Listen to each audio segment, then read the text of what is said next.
গতকালকে ঢাকা মেডিকেলের আমরা একটি ঘটনা শুনতে পেয়েছি। ঢাকা মেডিকেলে আমাদের যে ডাক্তার ভাইরা রয়েছে তাদের গায়ে হাত তোলা হয়েছে। যে যারা হাত তুলেছে তারা কি অভিযোগ করেছে? তারা অভিযোগ করেছে সেখানে নাকি একজন যে পেশেন্ট মারা গিয়েছিল সেখানে ডক্টরদের গাফিলাতি ছিল, ওই ঢাকা মেডিকেলের গাফিলাতি ছিল।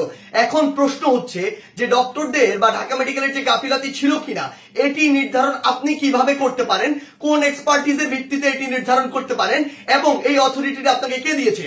যদি কোনো গাফিলাতি থেকে থাকে, ডক্টরের হোক, প্রশাসনের হোক, কিংবা যে কারো হোক, কিংবা কর্তৃপক্ষের হোক, অবশ্যই তার বিচার হবে। তার বিচার একটি প্রক্রিয়াধীন প্রক্রিয়া হবে, একটি তদন্তের মাধ্যমে হবে। সেই অভিযোগটি আপনি বিএমডিসি তে করতে পারেন কিংবা সেই অভিযোগটি আপনি প্রশাসনের কাছে করতে পারেন। কিন্তু আপনার কি অভিজ্ঞতাটুকু রয়েছে, আপনার কি দক্ষতাটুকু রয়েছে যে একজন ডক্টর তার সাথে গাফিলতি করেছে কিনা সেটি যাচাই করার? আমাদের সবচেয়ে বড় এখন যে সমস্যাটি হয়ে গিয়েছে, আমরা এই বাঙালিরা অধিকাংশ ক্ষেত্রে অধিকাংশ বাঙালি নিজেদেরকে সব জায়গার দক্ষ মনে করি এবং সব জায়গায় নিজের নাক গলাতে যাই।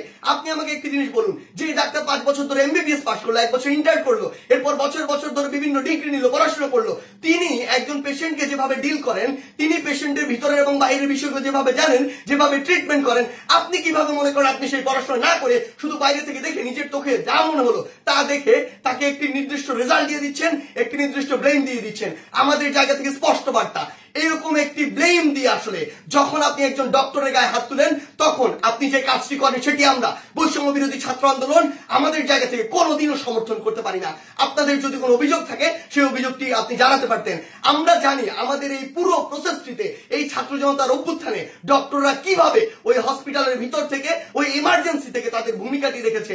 আমরা দেখেছি যখন কিছু সরকারের পাঁচাটা স্পিরিট, ডক্টরদের যে স্পিরিট, সেই স্পিরিটটি যাদের মধ্যে নাই, এমন গুটি কয়েক ডক্টর যখন ওই ছাত্র জনতার গণঅভ্যুত্থানে আমাদের আহত ভাইদের চিকিৎসা দিতে বাধা দিচ্ছিল, তখন অধিকাংশ ডক্টর নিজের জায়গা থেকে রিস্ক নিয়ে আমাদের ওই ভাইদেরকে চিকিৎসা দিয়েছিল।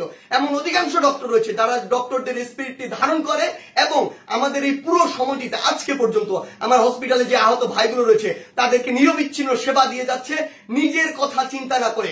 সেই জায়গায় যখন এরকম করে কোন একজন আমার ডক্টর ভাইয়ের উপর এভাবে হাতটি তুলে, আমরা এটি কখনো সমর্থন করতে পারি না।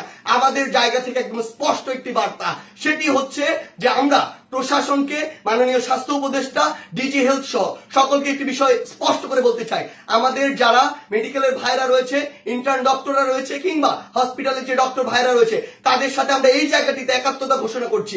তাদের নিরাপত্তার সর্বোচ্চ ব্যবস্থা করতে হবে। তারা দিনরাত 24 ঘন্টা আমাদের জন্য কাজ করছে, অথচ কেউ একজন চাইলো আর একটা ব্লেম দিয়ে তাদের গায়ে এসে হাত দিয়ে দিল, এটি আমরা আমাদের জায়গা থেকে কখনো মানতে পারি না। আমাদের জায়গা থেকে একটি স্পষ্ট বার্তা হচ্ছে তাদের এই নিরাপত্তার ব্যবস্থাটি করতে হবে। এবং গতকালকে ঢাকা মেডিকেলে যদি ওই পেশেন্টের মৃত্যুর জন্য কোনো কর্তৃপক্ষের হোক, ডক্টর হোক গাফিলাতি থেকে থাকে, তদন্ত সাপেক্ষে তার যেমন বিচারের আওতায় তাকে আনতে হবে।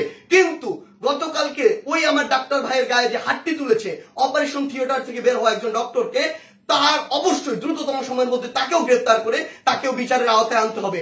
আমাদের জায়গা থেকে স্পষ্ট একটি বার্তা, আইন নিজের হাতে তুলে নেওয়ার মতো অন্যায়টি যদি আপনি করেন তাহলে আপনার পক্ষে কোনোদিন আমাদের অবস্থান থাকবে না। ধন্যবাদ।